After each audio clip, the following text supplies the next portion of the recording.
So let's talk about the pricing model. We just talked about how a call option is bullish, a put option is bearish, very basic stuff there. So if you want to be bullish, why not just come in, buy a really cheap call option? The problem there is it's not just stock price that has an impact on the price of an option. If you buy a call option and that stock moves to the upside, that's going to help you, but there's also other factors in play. In fact, there's 6 inputs that go into the pricing model of an option.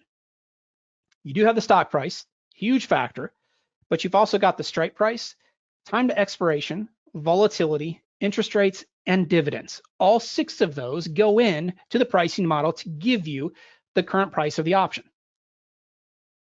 The one wild card here, 5 of these 6 are pretty easily found. They're known. The one that's not is volatility. And it's known as implied volatility. So if we do a little math here, and unfortunately our broker platforms do this for us, we don't have to do it, but I'm just walking you through the nuts and bolts behind what's going on. If you do some math here, if we know what the current option price is, and we know that 5 of the 6 inputs are fixed, we know what those are, we can do some math to determine what level of volatility is being used to give us the current option price. It's known as implied volatility. Well, that volatility moving around, and it'll move around all day long, can have an impact on the price of an option. If you're long an option, let's say you bought that call option and the stock moved higher, while that stock is moving higher, if the volatility decreases, that's going to take some of your profit potential. Okay, and a lot of times people miss that. I know I did, at least when I first started back in 2002. One of the first trades that I took, it was around an earnings release, and I was dead right on the directional move in the stock. And I'm like, hey, I'm going to make a killing off of this position. I come in the following day and I look at my account. I'm saying, I barely made anything. What gives? What happened? So I called the trade desk, find out, okay, here's the situation. I bought this option. It moved in my favor, but I barely made any money. And they had to explain to me that, yeah, you were right directionally, but the volatility contracted and it got crushed after earnings. And because that volatility decreased, it caused my option to lose some value. And that was the deal breaker. So you have to pay attention to volatility. We'll talk about that more in just a bit. The volatility can impact what strategy we use and what specific option we use to trade. It has a big impact. When you start to hear about the Greeks, this is typically, and I have taught some classes in person, and when I start to talk about the Greeks, this is typically the time that people, you get the glazed over look, right? And you got people that are saying, okay, time for a bathroom break. This is the time to get up. Greeks can get very complex very quickly. What I want to do is just talk through some of the very basics so you understand when people start to talk about delta or theta, you know what they represent. Is it required to have a thorough understanding of all of these to be successful long-term? No, you don't have to have a PhD level understanding. But to have some basics in place will really allow you to stack the deck in your favor. We're going to use some of these terms when we get to our checklist in just a bit. We're going to talk about delta and how that can impact what option we use to put a position on with. So this is not, some of you might be hearing this saying, okay, you're barely scratching the surface, and that is true. Entire books have been written on the Greeks. We just don't have time to cover them in that much detail. So let's talk about the basics here. And let's start out with delta. The delta of an option is a measurement that estimates how much an option premium will increase or decrease with every $1 move in the underlying stock. Right? So if we have, if we buy a call option and it has a delta of 0.50, and the stock moves up $1, that delta is telling us that that option is going to increase in value by 50 cents. It's not always a one-to-one direct correlation there.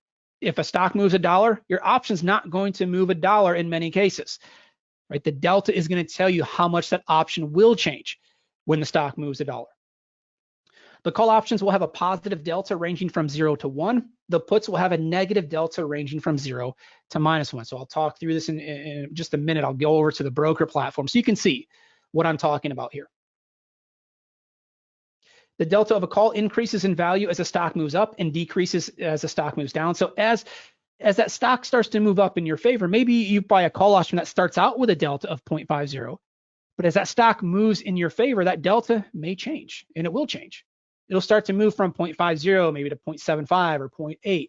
So you get closer to that 1-to-1 correlation, the closer, the further that stock moves in your favor. And same on the downside.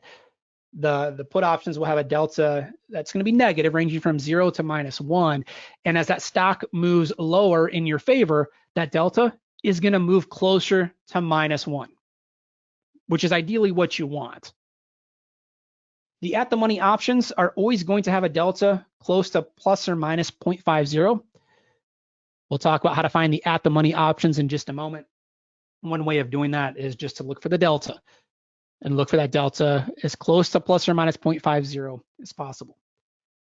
The in the money options will have a higher delta. Okay, so the further in the money that you go with the options, you're gonna have a closer to a 1-to-1 direct correlation there. And then delta will also increase or decrease faster as you get closer to expiration. Talk about that more in just a bit as well. The shorter duration options, the weekly options, a lot of times people love to trade them because they're cheap. They're cheap for a reason. There's a lot that needs to go right in your favor to make money. Options become very sensitive to changes in stock price the closer we get to expiration. So taking that into account, there's a sweet spot that we look for. We don't like to trade options with 2-3 days left expiration. We like to go out 20 to 40 days because we're able to get a more conservative trade on. We slow things down a little bit, still give ourselves a great profit potential, but we do so with less risk. So here again, on the call side, they're always going to have a positive delta ranging from 0 to 1. The in the money delta is going to be greater than 0.50. The at the money delta will be 0.50, and the out of the money delta will be below 0.50. On the put side, it's always going to be negative, ranging from 0 to -1. The in the money delta will be less than minus 0.50. The at the money delta will be minus 0.50, and the out of the money delta will be greater than minus 0.50. So just some quick ways of knowing whether you're in the money or out of the money, just strictly looking at delta. Now, the tricky part there is I just mentioned that as the stock continues to move in your favor, the delta will change. It might start out at 0.50, but as that stock moves in your favor, maybe it moves up to 0.75 or 0.8. How do you know that rate of change? That's where gamma starts to come into play. And the gamma will tell you how much the delta is changing for every $1 move in the stock. And I'll walk through an example here on the next slide so you can see this in practice. A lot of times with our students in our training room, we talk about gamma risk. And gamma is essentially telling you that the closer we get to expiration, the options are going to react faster to changes in stock price. That could be a good or a bad thing. If that stock is moving in your favor, it's a good thing. It's going to allow you to make money faster. If the stock is moving against you, it's going to get painful quicker.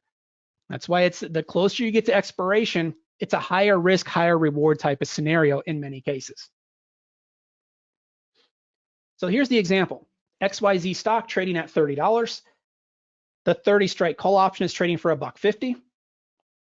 And the stock moves to 31. You get a $1 move in your favor. You take a look at your call option and you see that that call option increased in value from $1.50 to $2. You made 50 cents profit. It also tells you that the delta on that option was 0.50 on that first wave to the upside. But now the stock continues to move in your favor by another $1. It goes from 31 to 32. And now you take a look and you see that your call option increased in value from $2 to $2.75. So now on that second $1 move, you made 75 cents. The delta went from 0.50 to 0.75 on that second $1 move. So now the gamma of the 30 options, you can see that the gamma was 0.25. It's just taking the difference between the deltas of those $1 moves.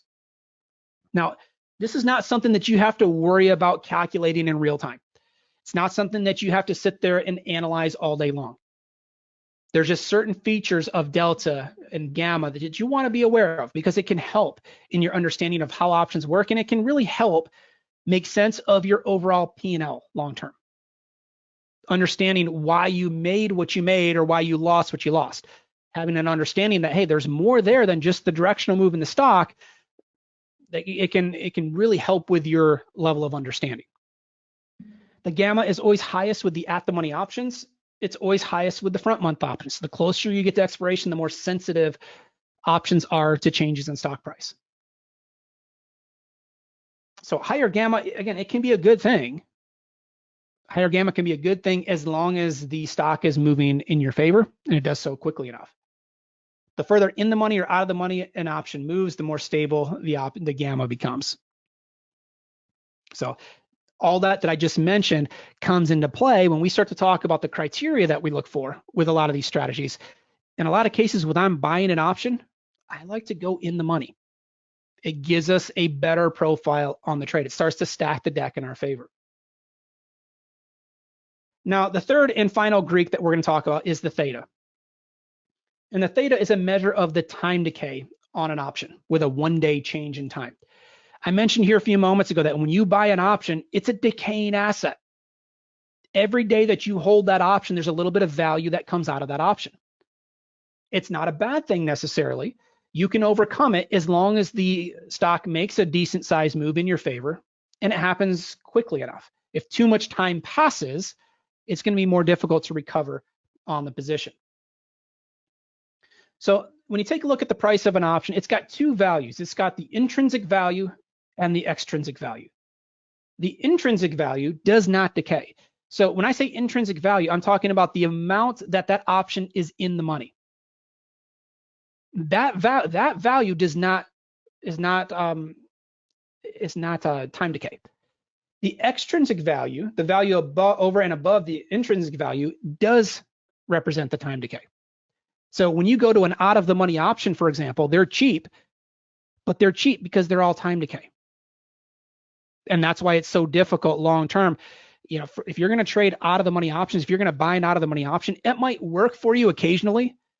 And when it does work, yeah, it can be fun to book a nice profit. But in the long run, when you start to run the numbers, if you just buy out of the money options exclusively, it's going to be very, very difficult to get those numbers working in your favor because those options are all time decay. Now, the theta is not equal. It's not the same for each option, nor is it the same for each day. And here's a slide that shows you what I'm talking about. If we go out 40 days, let's say we go out 40 to 50 days, the time decay is still there. Those options are still losing value every day that you hold the position. But look what happens when you start to get closer to expiration. See how this curve starts to drop off a cliff? The time decay starts to increase. So instead of going out 40 days, which is right in this area here, let's say we decided to buy an option with 5 days left to expiration. See how when we start to go out 5 days, look how steep that curve is. The time decay drops off a cliff. During the last couple of weeks of expiration, that time decay gets extreme. You better get a quick move in your favor, and it better be a decent sized move in order for you to overcome that time decay adding up. That's why for us, the sweet spot is anywhere in that 20 to 40 day window. So if I go out 20 to 40 days, you can see on my crosshairs on the chart, between 20 and 40 days is this section right in here. The time decay is still there, but it's not as extreme. It's not something that we have to worry about as closely as we would with a short-term weekly option. So again, time decay, it decreases the farther out in time that you go. It's also going to be highest with the at the money option. It decreases the further in the money or out of the money that you go. That's another reason why I'd like to trade the in the money options. We're starting to stack some things in our favor. Doesn't guarantee we're going to win on every trade. It just means that we're increasing our odds of success. So again, it's highest with the front month options and it decreases the farther out in time that we go.